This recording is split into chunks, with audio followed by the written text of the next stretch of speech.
Responsive web design is all about that first word, responsiveness. And that's important because we need to respond when a certain device tries to view our web pages. We can use media queries to determine how that content appears on the target device. And in this video, I'll discuss responsive styling.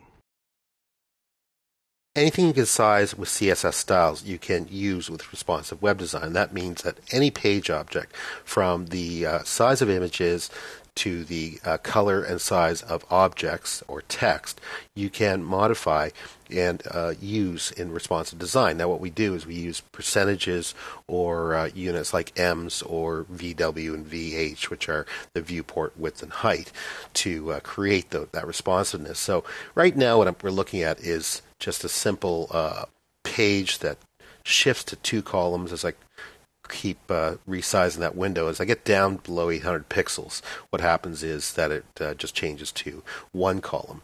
But the thing is, nothing's really changing on the page. So let's go ahead and take a look at our code. Now, the first thing I want to do is modify the rule for body. So this will be everything on the page. And I want to set a font size. And again, we don't want to use fixed values like pixels or points. What we want to do is use percentages, or actually with fonts, one of the best ones to use is either ems, or in this case I'll just use VW, viewport width. Now I'll go ahead and save that, refresh our page. And now as I resize the page, you can see the font size is changing with the viewport window. Now as we get really small, okay, that's not going to work too well. We want to be able to fix that because that's not going to look very good on a smartphone. I'll go ahead and resize that back out. Let's go ahead and take a look at our code and make the rest of our modifications. So our first media query is for devices like smartphones that are smaller than 801 pixels.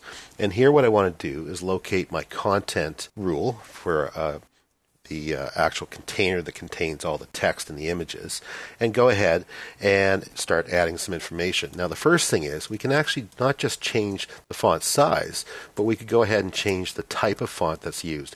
And that's often useful if you're dealing with a small screen. You want to pick a font that's easy to read. And so for this example, I'm going to go ahead and use Calibri instead of Tahoma, which is the font that I used in the body rule up above. I'll go ahead and change the font weight as well. So you can actually do things like change the font weight. In this case, I'm going to make it a little bolder, let's say 300. And then the font size. So again, here what we want to do is we want to set something using maybe VW's, viewport width, and I'll say 2.5 to make it larger so it's easier to read. And then even line height. Now line height is just the spacing, the vertical spacing between lines, and this, by making it something like 150%, it'll just space the text out a little better. And remember, these settings will only apply to a screen that has a resolution of 800 pixels or lower. Now let's go ahead and look at the next media rule. And this one is 801 pixels to 1024 pixels.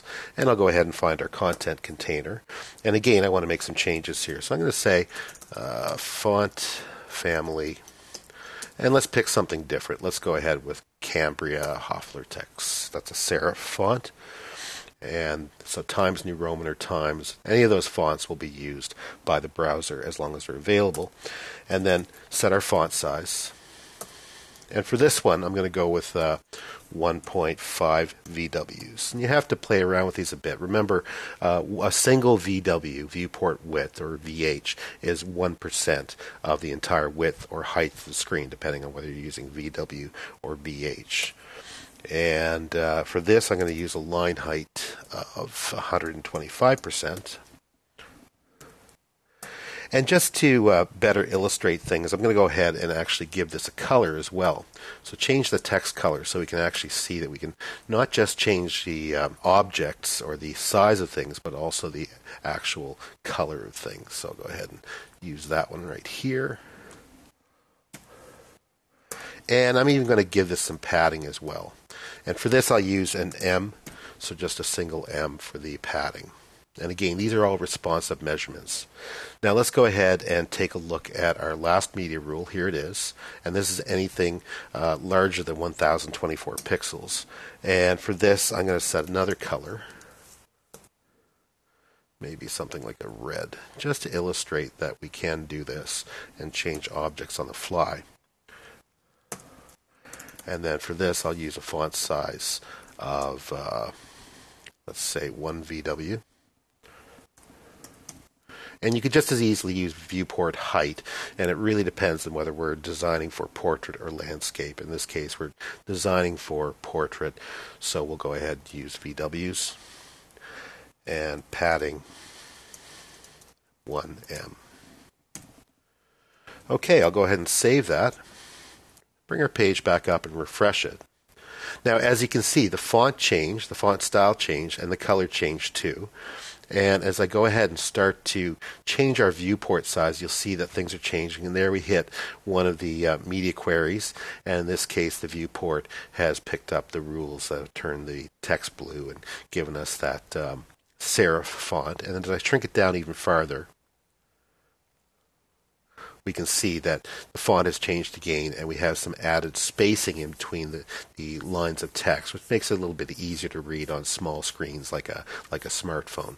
So you can do an awful lot with CSS and responsive web design. And remember, again, anything you can change with CSS styles, you can use in your responsive web design.